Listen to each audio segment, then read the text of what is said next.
كما صليت على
আলামিনের দরবারে অগণিত লাখ কোটি শুকরিয়া জ্ঞাপন করছি।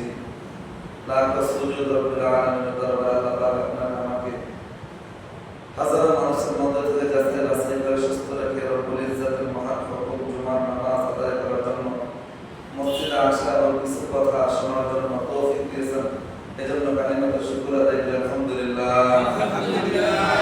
লাখ দরুদ সালাম বর্ষিত হোক আগে নামদার তাজুল মদিনা সাইয়্যিদুল মুরসালিন আখির জামানার নবী সাইয়্যিদুল বাশার সাইয়্যিদুল মুরসালিন ইমামুল মুরসালিন খাতামুন নবিয়্যিন আমাদের কলিজার টুকরা প্রিয় হাবিব রাসূল আরবি সাল্লাল্লাহু আলাইহি ওয়াসাল্লামের উপর। আপনারা জানেন আমাদের বর্তমান হিজরি সনের 1447 হিজরি শুরু হয়েছে মুহররম মাস থেকে। মুহররম মাসের আজকে হলো 8 তারিখ, আগামীকাল 9 তারিখ, রবিবার হলো 10 তারিখ। আল্লাহ রাব্বুল আলামিন এই মুহররমের 10 তারিখ উপলক্ষে এই 10 তারিখ বা মুহররম মাসটা পৃথিবীর সূচনা লগ্নে থেকে আল্লাহর কাছে অনেক সম্মানিত। এই মাসটা পৃথিবীর সূচনা থেকে কি সম্মানিত। একেবারে আল্লাহ যদি পৃথিবী বানিয়েছেন ওদিন থেকে আল্লাহর কাছে 4টা মাস সম্মানিত। হিজরি সন যদিও গণনা হয়েছে আল্লাহর পয়গম্বর যখন মক্কা থেকে মদিনায় চলে যান, ওই ধারাবাহিকতায় নবীর ইন্তেকালের পরে রাদিয়াল্লাহু তাআলা আনহু আয়েশা হিজরি সন চালু হয়। তার মানে আল্লাহর পয়গম্বরের আগে হিজরি সন চালু ছিল না, তখন ছিল খ্রিস্টানদের ধারাবাহিকতা, যেটা আমরা 2024 সাল 25 সাল যেটা বলি এটা চালু ছিল। ওই সময় চালু এটা ছিল না, হিজরি সন চালু ছিল না।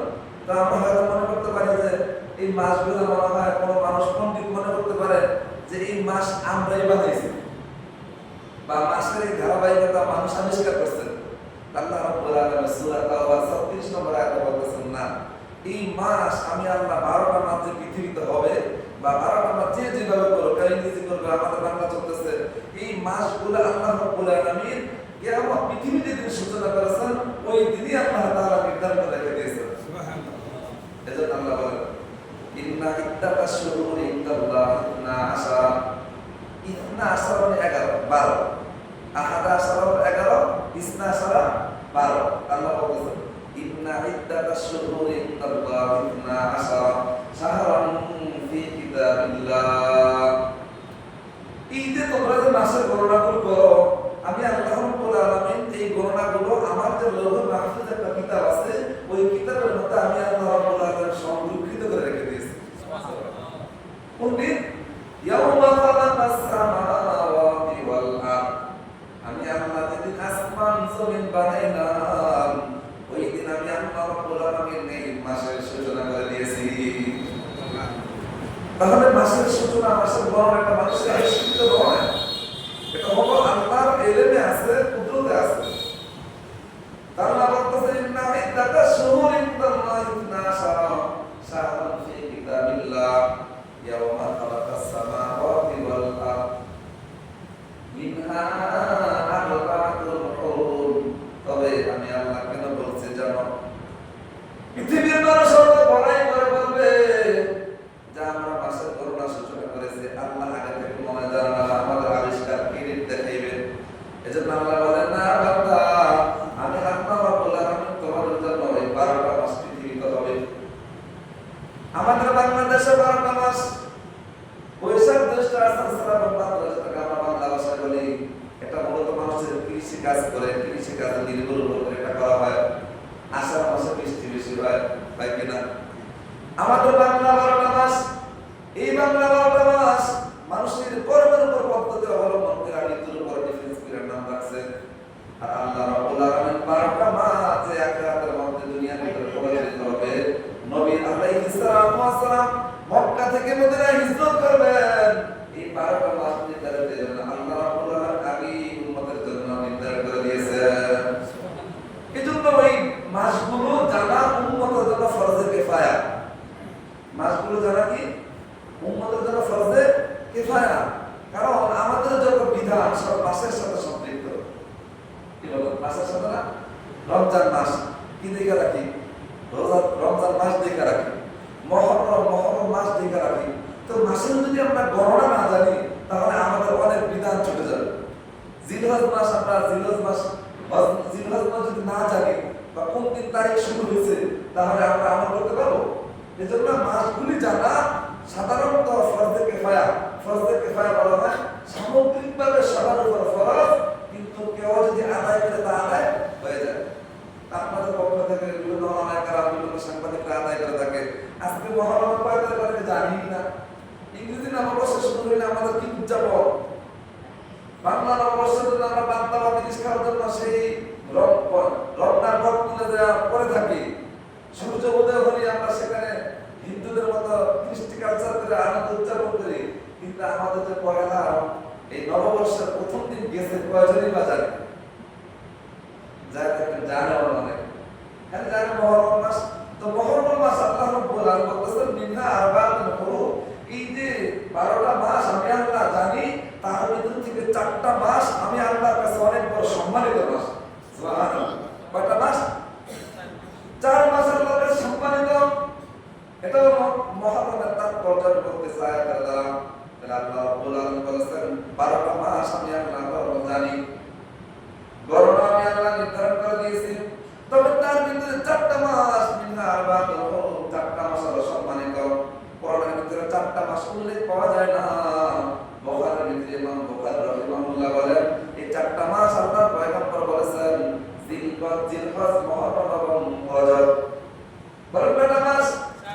জিলহজ, মুহররম, চতুর্থ হলো রজব মাস। এই 4টা মাস আল্লাহ রাব্বুল আলামিনের কাছে অনেক বড় দামি। তাই বুঝা গেল মুহররম মাস এটা আগে থেকেই দামি, অন্য কোনো কারণে দামি নয়। মুহররম মাসটা আমরা তো মুহররম মাস আসলে মনে করি আমাদের প্রিয় কলিজার টুকরা, আল্লাহর পয়গম্বরের কলিজার টুকরা, জান্নাতের সরদারনি ফাতেমা রাদিয়াল্লাহু তাআলা আনহার কলিজার 2 টুকরা এবং আলী রাদিয়াল্লাহু তাআলা আনহু ওনার 2 সন্তান হাসান হোসেন রাদিয়াল্লাহু তাআলা আনহু এই কারবালার প্রান্তে শহীদ হয়েছে মুহররমের 10 তারিখ। তো আমরা অনেকে মনে করি আশুরা মানে মুহররম মানে আশুরা, অথবা অনেকে মনে করি আশুরা মানে হলো কারবালা মানে হলো আশুরা। বিষয়টা এরকম নয়। যেটা যে জায়গায় আছে ওটা ওই জায়গায় বলতে হবে। যতটুকু সমবেদনা ইসলাম আপনাকে অনুমতি দিয়েছে ততটুকুই করতে হবে, এর বেশি করা যাবে না। সমবেদনা আল্লাহ তাআলা হোসেন রাদিয়াল্লাহু তাআলা দুনিয়া থেকে চলে গেছেন 10ই মুহররম। আজকে আমরা 10ই মুহররমকে কেন্দ্র করে বিভিন্ন শিয়া দল উপনীত হয়েছে।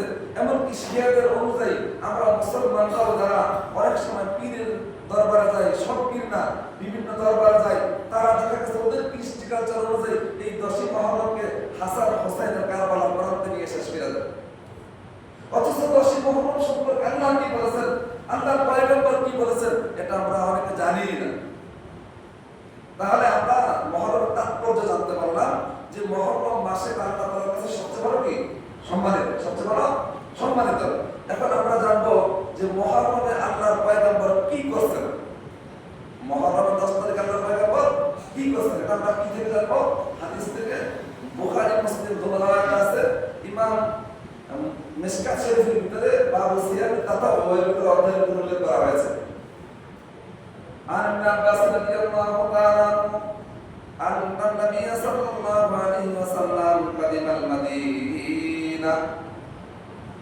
ইবনে আব্বাস রাদিয়াল্লাহু তাআলা বলেন আল্লাহর পয়গম্বর রাসূলুল্লাহ সাল্লাল্লাহু আলাইহি ওয়াসাল্লাম মক্কা থেকে হিজরত করে যখন মদিনায় গিয়েছেন, ফাওয়াজাদাল ইয়াহুদা ইয়ামান, তখন ওই দিন দেখলেন ফাওয়াজাদাল ইয়াহুদা সিয়ামান ইয়াউমা আশুরা। আল্লাহর পয়গম্বর মক্কা থেকে মদিনায় গিয়ে দেখেন ওই সময় ইহুদিরা মুহররমের 10 তারিখে রোজা রাখতেছে। ফাকালা রাসূলুল্লাহ সাল্লাল্লাহু আলাইহি ওয়াসাল্লাম, আল্লাহর পয়গম্বর ইহুদিদেরকে প্রশ্ন করলেন, ও ইহুদি সম্প্রদায়, আজকে মুহররমের 10 তারিখ তোমরা কি জন্য রোজা রাখতেছো? আল্লাহর পয়গম্বর জিজ্ঞাসা করলেন, তোমরা কি জন্য রোজা রাখতেছো?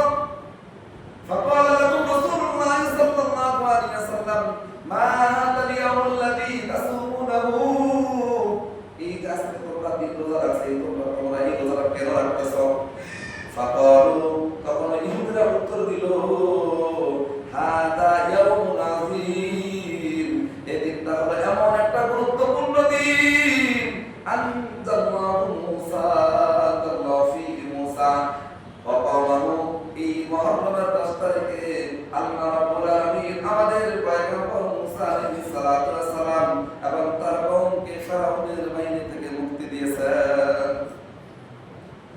এই মুহররমের 10 তারিখে মুসা আলাইহিস সালাতু ওয়াস সালামকে ফিরআউনের বাহিনী থেকে মুক্তি দিয়েছেন। এজন্য শুকরিয়া হিসেবে মুসা আলাইহিস সালাতু ওয়াস সালাম রোজা রাখতেন। এইজন্য যেহেতু নবী পয়গম্বর রোজা রাখতেন, আমরা ওই হিসাবে আমরা সমস্ত ইহুদিরাও এই দিন রোজা রাখি। ফিরআউনের শাসন আমলে মুসা আলাইহিস সালাতু ওয়াস সালামের যে বাহিনী ছিল, ওনার 12টা পুত্র ছিল। এই 12টা পুত্রের উপর ফিরআউনের যে সৈন্য বাহিনী ছিল, এই মানুষগুলা এই সাধারণ মানুষদের উপর অত্যাচার টর্চার করত, বিভিন্নভাবে জুলুম করত। আল্লাহ রাব্বুল আলামিন পয়গম্বর মুসা আলাইহিস সালাতু ওয়াস সালামকে বললেন, পয়গম্বর, আপনি যদি এই দেশে থাকেন তাহলে আপনার এই বাহিনীকে, আপনার জাতিকে কল্যাণ দিতে পারবেন না, সুখ দিতে পারবেন না। সুতরাং আপনি আপনার এই জায়গা থেকে স্থানান্তর করে আপনি শুধু অন্য দেশে চলে যান, তাহলে আপনার বাহিনীও মুক্তি পাবে, আপনার জাতীয় মুক্তি পাবে। আপনি এখান থেকে চলে যান। আল্লাহর পয়গম্বর মুসা আলাইহিস সালাতু ওয়াস সালাম আল্লাহ রাব্বুল আলামিনের নির্দেশে ওনার সমস্ত বাহিনীগুলোকে নিয়ে রওনা হলেন। রাত্রিবেলায় সন্ধ্যাবেলায় রওনা হলেন। রওনা হয়ে যাওয়ার পরে এক পর্যায়ে যখন ওনারা অনেক দূরে চলে গেলেন, তখন ফিরআউনের বাহিনীরা শুনতে পারলো মুসা পয়গম্বর ওনার বাহিনী নিয়ে সকলে চলে গেছে। চলে যাওয়ার পরে ফিরআউন চিন্তা করলো, যদি মুসা আমার হাত ছাড়া হয়ে যায় তাহলে আমার ক্ষমতা চলে যাবে, আগে মুসাকে আমার ধরতে হবে। ফিরআউন ওনার যত বাহিনী ছিল সমস্ত বাহিনীগুলো নিয়ে, সৈন্য সামর্থ্য নিয়ে রওনা হলেন পয়গম্বর মুসা আলাইহিস সালাতু ওয়াস সালামের পিছনে। পয়গম্বর মুসা আলাইহিস সালাতু ওয়াস সালাম যখন একেবারে ফজরের সময় হয়ে গেছে, উনি ওই নীল দরিয়ার কাছে গিয়ে উপস্থিত, সামনে নদী, এবং তাকে দেখতেছেন ওনার পিছনে ফিরআউনের বাহিনী আসতেছে। যখন দেখতেছেন ফিরআউনের বাহিনী আসতেছে, মুসা আলাইহিস সালাতু ওয়াস সালাম রব্বুল কারীমের দিকে মুতাওয়াজ্জিহ হয়ে গেলেন। এবার ওনার যে বাহিনী ছিল, ওনার যে উম্মতরা ছিল, ওই সমস্ত উম্মতগুলো মুসা পয়গম্বরের কাছে এসে বলতেছে, ও পয়গম্বর, আপনি আমাদেরকে ফিরআউনের বাহিনী থেকে মুক্তির জন্য এখানে আনছেন। এখন তো দেখি সামনে নদী, পিছনে হলো ফিরআউন। ফিরআউনটা আমাদেরকে ডুবে মেরে ফেলবে, আমাদেরকে হত্যা করে ফেলবে। ও পয়গম্বর, আপনি আমাদেরকে একটু বাঁচান। মুসা পয়গম্বর আল্লাহর প্রতি মুতাওয়াজ্জিহ হলেন রব্বুল আলামিন। এটা মূলত মুসা আলাইহিস সালাতু ওয়াস সালাম শিক্ষা দিয়েছেন উম্মতে মুহাম্মাদীকে, যারা মুমিন তারা সব সময় একমাত্র রব্বুল আলামিনকে ছাড়া দুনিয়ার কাউকে পরোয়া করে না। যারা মুমিন তারা দুনিয়ার কোনো কাউকে ভয় করে না। আমার আল্লাহ যেহেতু বলছেন এই কাজটা আমার বাস্তবায়ন হবে, এটা একমাত্র মুমিন ছাড়া দুনিয়ার কোনো মানুষ বিশ্বাস করে না। সুতরাং মুমিনের সবচেয়ে মুমিনের সর্বশেষ এবং সর্বপ্রথম জায়গা হলো কে বলেন? আল্লাহ বলেন কে? মুমিনের সব চাইতে আল্লাহ, সুখে দুঃখে সব সময় রব্বুল আলামিনকে মুমিন স্মরণ করে। পয়গম্বর মুসা আলাইহিস সালাতু ওয়াস সালাম আল্লাহ নির্দেশ দিয়েছেন, তুমি যাও। মুসা আলাইহিস সালাতু ওয়াস সালাম বিশ্বাস ছিল, সামনে যদি নদী, পিছনে ফিরআউন, যেহেতু আল্লাহ আমাকে এখানে আসতে বলছেন, ও উম্মত তোমরা একটু স্থির থাকো, আমার রব যে ফয়সালা দেয় আমি ওই রবের ফয়সালার উপরে সন্তুষ্ট। মুসা আলাইহিস সালাতু ওয়াস সালাম আল্লাহর দিকে তাওয়াক্কুল করে আছেন যে আমার রব কি বলে। এ ভাই মুমিন চিন্তা করে আমার রব কি বলে। আমার রব যদি আমার মৃত্যু নদীর ভিতরে রাখে তাহলে আমার মৃত্যু নদীর ভিতরেই হবে। পয়গম্বর মুসা আলাইহিস সালাতু ওয়াস সালাম যখন রবের দরবারে হাত তুললেন, আল্লাহ রাব্বুল আলামিন জিবরাইলকে বললেন, ও জিবরাইল, আমার পয়গম্বর মুসা আমার কাছে হাত তুলছে, তাড়াতাড়ি যাও যাও আমার পয়গম্বর মুসাকে যা বলো, অদ্রিব বিল আসা, ও পয়গম্বর আপনার হাতে যে একটা লাঠি আছে, ওই লাঠিটা এই সমুদ্রের ভিতরে আঘাত করেন। এই সমুদ্রের আঘাত করলে আল্লাহ তাআলা আপনার জন্য রাস্তার ব্যবস্থা করে দিবেন। জোরে বলেন সুবহানাল্লাহ। পয়গম্বর মুসা আলাইহিস সালাতু ওয়াস সালাম এদিকে আল্লাহর কাছে মুনাকাবা করতেছেন। জিবরাইল এসে হাজির। জিবরাইল বলতেছে, ও পয়গম্বর আপনি কি চিন্তা চিন্তা করতেছেন। আল্লাহ রাব্বুল আলামিন বলেছেন, ও পয়গম্বর, আপনি সমুদ্রের ভিতরে আপনার যে লাঠি আছে, এই লাঠি দ্বারা একটা আঘাত করেন। আল্লাহ পয়গম্বর মুসা আলাইহিস সালাম চিন্তা করলেন না, লাঠি মারলে কিভাবে এখানে যাওয়া যাবে, এটা কখনো চিন্তা করেন নাই। আমার রব বলতে লাঠি মারতে, আমার রব যেহেতু লাঠি মারতে বলছে, আমি লাঠি মারি। আল্লাহর পয়গম্বর মুসা আলাইহিস সালাম ওই পানির ভিতরে লাঠি মারছেন। আল্লাহ রাব্বুল আলামিন কুদরতি ভাবে 12টা মহাসড়কের ব্যবস্থা করে দিয়েছেন। আদারে কুদরতুদারি ওয়াল কামাল আনতা রাব্বি আনতা হাসবি জুল জালাল তুই কাদের জলিলুল্লাহ জাহাদার বরহানে তুই বিরান গাদার। জোরে বলুন আল্লাহু আকবার। আমার আল্লাহ দেখেন আমার মুমিন কোন সময় নামাজ পড়ে, আমার মুমিন কোন সময় রাত্রিবেলায় যখন সমস্ত মানুষগুলা ঘুমায় যায়। এমন কিছু মুমিন আছে ওই রব্বুল আলামিনের সাক্ষাতের জন্য রাত্রিবেলা ঘুমায় না, 3টা-4টা বাজে সমস্ত মানুষগুলা ঘুমায় যায়, আর ওই মুমিন রব্বুল আলামিনের জন্য সাক্ষাতের জন্য যায় নামাজে দাঁড়ায় যায়। আসলে নাই বলেন, এজন্য মুমিন কখনো অন্য কিছু পরোয়া করে না। এজন্য মুসা আলাইহিস সালামকে আল্লাহ রাব্বুল আলামিন এই মুহররমের 10 তারিখে মুক্তি দিয়েছেন। এজন্য আল্লাহর পয়গম্বর এই ইহুদিরা বলতেছেন আনজাল্লাহু ফি মুসা, এই দিন আল্লাহ রাব্বুল আলামিন মুসা আলাইহিস সালামকে মুক্তি দিয়েছেন এবং তার কওমকে মুক্তি দিয়েছেন। শুধু এতটুকু নয়, অগণনা ফিরাউন এবং ফেরাউনের যে বাহিনী ছিল ওই বাহিনীদেরকে আল্লাহ রাব্বুল আলামিন নীল দরিয়ার ভিতরে ডুবিয়ে দিয়েছেন। এটা কে করেছেন বলেন? আল্লাহ। ওই আল্লাহ আসলে নাই? আসলে নাই? ওই আল্লাহ আছে। দেখেন আমাদের চোখের সামনে দেখাই দিয়েছে। আফগানিস্তান থেকে তাকান, 30 বছর তারা যুদ্ধ করছে কিনা বলেন? ওসামা বিন লাদেনকে দুনিয়া থেকে ত্যাগ করে দিয়েছে। আমরা তো আজকে জিহাদ বলতে জঙ্গি বুঝি। ও ভাই না, জিহাদ হলো মুসলমানদের বেঁচে থাকার একটা হাতিয়ার। জিহাদ মুসলমানদের বেঁচে থাকার হাতিয়ার। মুহররম মাস আসলে আমরা খালি অনেকে নাচানাচি করি, গান বাদ্য করি, আর ঢোল তবলা করি, আমরা মনে করি হাই হাসান করি, নবীর আদর্শ বাস্তবায়ন হয়ে যায়, তাই না? টিভি গুলো ফলো করে দেখবেন, আমাদের সাংবাদিকরা প্রত্যেক টিভিতে দেখায় মুহররমের 10 তারিখে কে হাই হাসান করে, কে ঝগড়া করছে, দেখেন না? অথচ আপনারা ইতিহাস জানেন, এই শিয়া সম্প্রদায় আলী রাদিয়াল্লাহু আনহু, খালিদ সম্প্রদায় আলী রাদিয়াল্লাহু আনহু কত কষ্ট দিয়েছে। ওদের ভিতরে 12টা গোত্র, বরং কয়টা? শিয়াদের ভিতরে কয়টা? 12টা গোত্র, যারা আহলে বায়াত করে। আহলে বায়াত কত রেডি তো অনেকে জানে না। আহলে বায়াত কত রেডি অনেকে জানে না। আমি আপনাদেরকে বলে দিই, আল্লাহর পয়গম্বরের মেয়ে কয়জন ছিল বলেন তো? কয়জন? 4 জন। কয় মেয়ে? ছেলে কয়জন? ছেলে নাই? ছেলে ছিল 3 জন। তার ভিতরে একজন ছিল কাসেম, একজন ছিল কি তাহের, অন্যরা আছে আব্দুল্লাহ। তো এই এদের ভিতরে আল্লাহর পয়গম্বরের যে ছেলেরা ছোটবেলায় কি মারা যায়, বাকি 4 সন্তান ছিল মেয়ে। এই মেয়েদের ভিতরে হযরত উম্মে কুলসুম রাদিয়াল্লাহু তাআলা ছিল 1 ছেলে 1 মেয়ে। মুখস্থ রাখবেন, বলেন কয় ছেলে?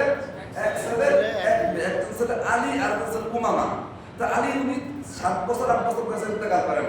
আর যিনি উমামা, ওনাকে আপনারা জানেন ফাতেমা রাদিয়াল্লাহু তাআলা আনহার ইন্তেকালের পরে এই উমামা রাদিয়াল্লাহু তাআলা আনহাকে আলী রাদিয়াল্লাহু তাআলা বিবাহ করেন। তাহলে কয়জন বললাম? 2 জন। কয়জন? রুকাইয়া রাদিয়াল্লাহু তাআলার সন্তান ছিল 1 জন, 1 ছেলে। কয় ছেলে? ছোটবেলায় মারা যায়, হাদিস আছে, বিস্তারিত হাদিস আছে, এখন বলার সময় নাই। তাহলে 3 জন আছে। কয়জন? আর ফাতেমা রাদিয়াল্লাহু তাআলার সন্তান ছিল 5 জন। কয়জন? আমরা জানি কয়জন? হাসান হোসেন। আপনি হোসেন রাদিয়াল্লাহু তাআলার শাহাদাত দিবস পালন করেন। যেই লোকটা হোসেন রাদিয়াল্লাহু তাআলাকে কারবালা প্রান্তে উম্মতের এত বড় একজন রাহাবা, সমস্ত জান্নাতের যে সরদার হবে, আল হুসাইন সাইয়্যিদু শাবাবি আহলিল জান্নাহ, হাসান হোসেন রাদিয়াল্লাহু তাআলা জান্নাতের সরদার হবে। এবং আল্লাহর পয়গম্বরের সবচেয়ে বড় কাছের যে প্রিয় মানুষটা হোসেন রাদিয়াল্লাহু তাআলা, যিনি তাকে সবসময় বুকে পিঠে করে রাখতেন। রাসূল নামাজে গেলে ওই হোসেন রাদিয়াল্লাহু তাআলা পিঠের উপরে যায় বসে থাকতেন। আল্লাহর পয়গম্বর সিজদাতে করে থাকতেন। যতক্ষণ হোসেন সিজদা থেকে না উঠতেন, ততক্ষণ আল্লাহর পয়গম্বর সিজদা উঠে মাথা রাদিয়াল্লাহু তাআলাকে কারবালা প্রান্তে শহীদ করা হয়েছে। আবার হাসান রাদিয়াল্লাহু তাআলাকে ওই একই ব্যক্তি বিষ খাওয়ায় দুনিয়া থেকে পলায়ন করেছেন। আপনি একজনের বেলায় পুরা শাহাদাত বার্ষিকী পালন করেন, আরেকজনের বেলায় কি দোষ করছেন? আমার কথা রাগ করতেছে আপনারা? হোসেন রাদিয়াল্লাহু তাআলাকে যেই লোকটা মারছে, হাসান ওনার ভাই হাসান রাদিয়াল্লাহু তাআলাকে বিষ খাওয়ায় ওই লোকটাই মারছে। তা আপনি হোসেন হাসান রাদিয়াল্লাহু তাআলা শহীদ, হোসেন রাদিয়াল্লাহু তাআলা কি শহীদ? তা আপনি হোসেন রাদিয়াল্লাহু তাআলা শহীদ মুহররম 10 দিবস পালন করতেছেন, হাসান রাদিয়াল্লাহু তাআলা কি দোষ করছেন? এবং ওনাদের দুটো পিতা হাসান এবং হোসেন, ওনাদের পিতার নাম ছিল কি?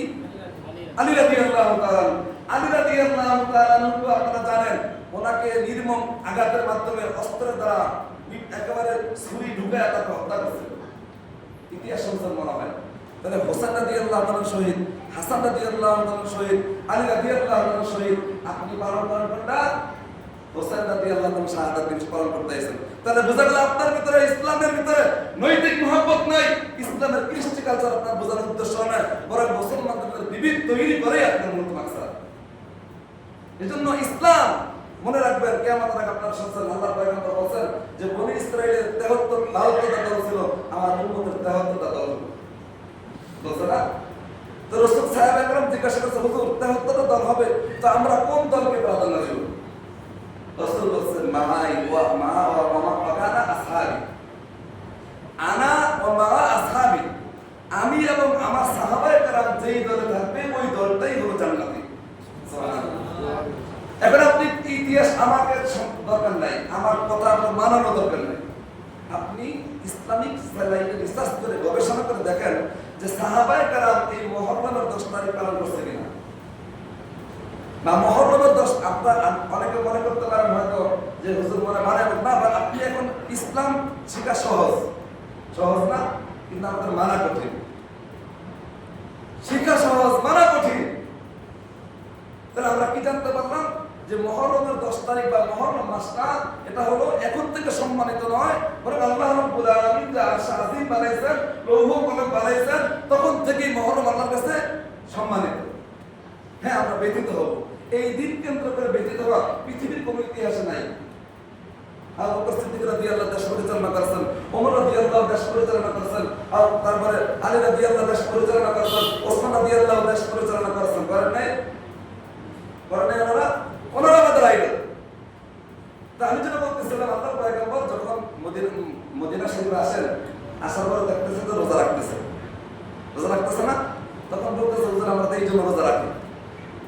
ফাকালা রাসূলুল্লাহ সাল্লাল্লাহু আলাইহি ওয়াসাল্লাম, আল্লাহর পয়গম্বর বলতেছেন নাহনু আহাব্বু ওয়া বিআলা মূসা মিনকুম, ও ইহুদিরা তোমরা শুনে রাখো, তুমি ইহুদি আজকে মুসা আলাইহিস সালাতু ওয়াস সালাম আল্লাহ তাআলা এই দিন মুক্তি করেছে, এজন্য শুকরিয়া স্বরূপ তোমরা রোজা রাখো।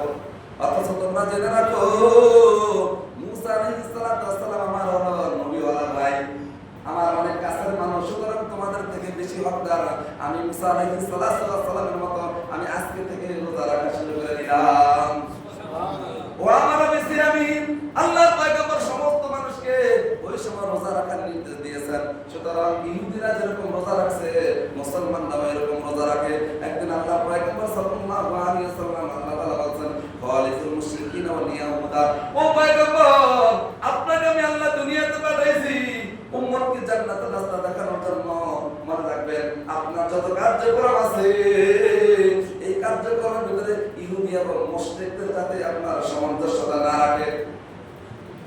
ইহুদি যদি সামঞ্জস্য রাখে আর মুসলমানের যদি সামঞ্জস্য থাকে, ইহুদিরা একদিন বলবে তোমাদের ধর্ম আর আমাদের ধর্ম এক। এজন্য আল্লাহ বলেন খালিফুল মুশরিকিন ওয়াল ইয়াহুদ, তোমরা মুশরিক এবং ইহুদিদের সাথে বিরোধিতা করো। আল্লাহর পয়গম্বর বলেন ও সাহাবা আজকে এই বছর তোমরা যারা একটা রোজা রাখছো ইহুদিদের সাথে মিল রেখা, আগামী বছর তোমরা দুইটা রোজা রাখবা। একটা হলো 9ই মুহররম, দ্বিতীয় নম্বর হলো 10ই মুহররম, অথবা 10ই মুহররম অথবা 11ই মুহররম মিলে তোমরা দুইটা রোজা রাখবা, কারণ তোমার আর আমার আমল যেন ইহুদিদের সাথে না মিলে যায়। ও মুসলমান ভাই, আজকে আমরা কোন পথে আছি? আল্লাহর পয়গম্বর ইবাদতের ক্ষেত্রে পর্যন্ত ইহুদিদের সাথে আমাদের যাতে মিল না যায় সেই দিক লক্ষ্য করেছেন। ইবাদতের সাথে আমাদের সাথে যাতে কখনো ইহুদিদের সাথে মিলে না যায় সেটা লক্ষ্য করেছেন। কিন্তু আমি আর আপনি ইবাদত বাদ দিও আমাদের কৃষ্টি কালচার সব আপনার আমার ভিতরে চলে আসছে। আগের সময় অতীতের সময় দেখবেন যখন ফজর আযান হয়েছে তখন আমাদের বাবা মা আমাদের মারা সকালবেলা ঘুম থেকে বাচ্চাদের উঠাই দিত, উঠে মা জিকির করতো, সাথে সাথে সন্তানরাও জিকির করতো। আর এখন আমাদের মা বোনেরা রাত্রেবেলা 1টা 12টা বাজে মোবাইল দেখে ঘুমায়, ফজর আযান দেয় কখন নাই, সকাল 8টা বাজে উঠে ঘুম থেকে উঠে রান্না করা শুরু করে, সন্তানগুলো মাদ্রাসা যায় না, স্বামীগুলা দিন শিক্ষা অর্জন করে না। ও ভাই, এটা ইসলাম নয়। ইসলাম হলো আল্লাহর পয়গম্বর আমাদেরকে যা শিক্ষা দিয়েছেন, এটা শিক্ষার নামই হলো মূলত ইসলাম। আল্লাহর পয়গম্বর দুইটা রোজা রাখতে বলেছেন। এরপরে আবু হুরায়রা রাদিয়াল্লাহু তাআলা থেকে বর্ণিত আল্লাহর পয়গম্বর বলেন, আফদালুস সিয়ামি বাদা রমাদান শাহরুল্লাহিল মুহাররম। আল্লাহর পয়গম্বর বলেন, এ দুনিয়ার মানুষ, রমজানের রোজা রাখার পরে সবচেয়ে গুরুত্বপূর্ণ উত্তম ইবাদত হচ্ছে মুহররম মাসের রোজা রাখা। সুবহানাল্লাহ। সবচেয়ে উত্তম রোজা হলো মুহররম রোজা রাখা। এরপর আল্লাহর পয়গম্বর বলেন এই হাদিসের ভিতরে, ওয়া আফদালুস সালাতি বাদাল ফরিদা সালাতুল লাইল, এবং তোমরা যে 5 ওয়াক্ত নামাজ পড়ো, এই 5 ওয়াক্ত নামাজের পরে আমি আল্লাহর কাছে সবচেয়ে বড় দামি নামাজ হলো তাহাজ্জুদের নামাজ। তাহাজ্জুদ এমন এক নামাজ, আল্লাহর পয়গম্বর বলেন সমস্ত মানুষগুলো যখন ঘুমায় যায়, ওই মানুষগুলো যখন সিজদা দিয়ে দাঁড়িয়ে যায়, আল্লাহ বলেন, ও বান্দা তুমি একা দাঁড়াইছো, তুমি যদি আমি রব্বুল আলামিনের আরশ আজিমের বরাবর দাঁড়ায় আমার কাছে চাইতেছো, কত বড় নাম। এরপর আল্লাহর পয়গম্বর বলেন, রোজা রাখলে তোমাদের কি না জানি। ইবনে আবি কাতাদা রাদিয়াল্লাহু তাআলা থেকে বর্ণিত, নবী বলেন, সিয়ামু ইয়াউমি আশুরা আহতাসিবু আলাল্লাহ আইয়ুকাফিরা সানাতাল্লাতী ক্বাবলাহু। আল্লাহর পয়গম্বর বলেন, হে উম্মত রে, কষ্ট করে যদি তুমি 2টা রোজা রাখতে পারো, আল্লাহ তাআলা ওয়াদা করেছেন তুমি যদি এই 2টা রোজা রাখো, আল্লাহ তাআলা তোমার পিছনে এবং সামনের জীবনের সমস্ত গুনাহগুলো মাফ করে দিবেন। সুবহানাল্লাহ। রোজা রাখবো তো ইনশাআল্লাহ। তাহলে মুহররম মাসটা আমাদের কি শেখানোর জন্য? রোজা শিক্ষা দেওয়ার জন্য, আল্লাহর প্রতি মুতাওয়াজ্জিহ হওয়ার জন্য। কিন্তু আমাদের টিভি চ্যানেলগুলো কি দেখায়? হায় হোসেন, হায় হোসেন। দেখছেন আপনারা কারবালার ইতিহাস? হ্যাঁ, কারবালার ইতিহাস মর্মান্তিক, বেদনাময়। কেউ চায় না তার আদরের দল দুনিয়া থেকে চলে যায়, কেউ চায় না। আর আমাদের সবচেয়ে প্রিয় কলিজার টুকরা হাসান হোসেন আমাদের হৃদয়ের স্পন্দন, আমাদের উম্মতে মুসলিমার একটা গর্ব, যাকে নিয়ে কিয়ামতের ময়দানে আমরা যার নেতৃত্বে জান্নাতে যাব। ওই হোসেন রাদিয়াল্লাহু শহীদ করেছেন। ভাই, হোসেন রাদিয়াল্লাহু শহীদ হয়েছে, আপনি শুধু হোসেনের জন্য কান্না করতেছেন। আলী রাদিয়াল্লাহু শহীদ হয়েছে, আলীর জন্য কান্না আসে না? হাসানের জন্য কান্না আসে না? শুধু হোসেনের জন্য কান্না আসে না? তো আমরা মুহররম 10 তারিখ আসলে গুরুত্বপূর্ণ ইবাদত হলো কি? আমরা 2টা রোজা রাখবো। কটা রোজা? আজকে 8 তারিখ। ওলামায়ে কেরাম মতামত হচ্ছে 9 তারিখ রোজা রাখা সবচেয়ে উত্তম, আর 10 তারিখ। তাহলে আজকে যেহেতু আমাদের মুহররমের 8 তারিখ, আজকে আমরা সকলে চেষ্টা করবো খানা খেয়ে আগামীকাল রোজা রাখবো। পরের দিন আমরা রোজা 2টা রোজা রাখবো। কয়টা? শনি এবং রবিবার রোজা রাখবো। যদি একান্তকে আজকে না রাখতে পারেন, তাহলে রবিবার রাখবেন এবং সোমবার রাখবেন। আমাদের মা বোনদেরকে বলে দিবেন, ওনারাও রোজা রাখবে। আল্লাহ পাক আপনাকে আমাকে সকলকে আমল করার তৌফিক দান করুন। এবং মুহররম আলোচনা সামনে আসলে বিস্তারিত আলোচনা হবে ইনশাআল্লাহ। মুহররম কেন সবার 4টা নির্ধারণ করে দিয়েছিলেন, এটাও সামনের জন্য ইনশাআল্লাহ আলোচনা হবে। আল্লাহ পাক আপনাকে আমাকে এই মুহররম মাসকে উপলক্ষ করে আমাদের আল্লাহ পাক তওবা করার কবুল করুন, বলেন আমিন। আমাদের তওবা করা দরকার, তওবা। আমাদের হাঁটতে বসতে গুনাহ হচ্ছে, মসজিদে আযান হয় আমরা নামাজ পড়ি না। আমরা তো মনে করতেছি আমরা মিথ্যা কথা বলবো না, মিথ্যা কথা বলা গুনাহ মনে করি না, চুরি করা গুনাহ মনে করি, মিথ্যা কথা বলা গুনাহ মনে করি। কিন্তু নামাজ না পড়াতে কত গুনাহ, এটা মনেই করি না। পর্দা না করা কত যে গুনাহ, অনেক সময় মনেই যায় না, তাই না? আল্লাহ পাক আপনাকে আমাকে সঠিক ইসলামের হুকুম জেনে আমল করার তৌফিক দান করুন। সকল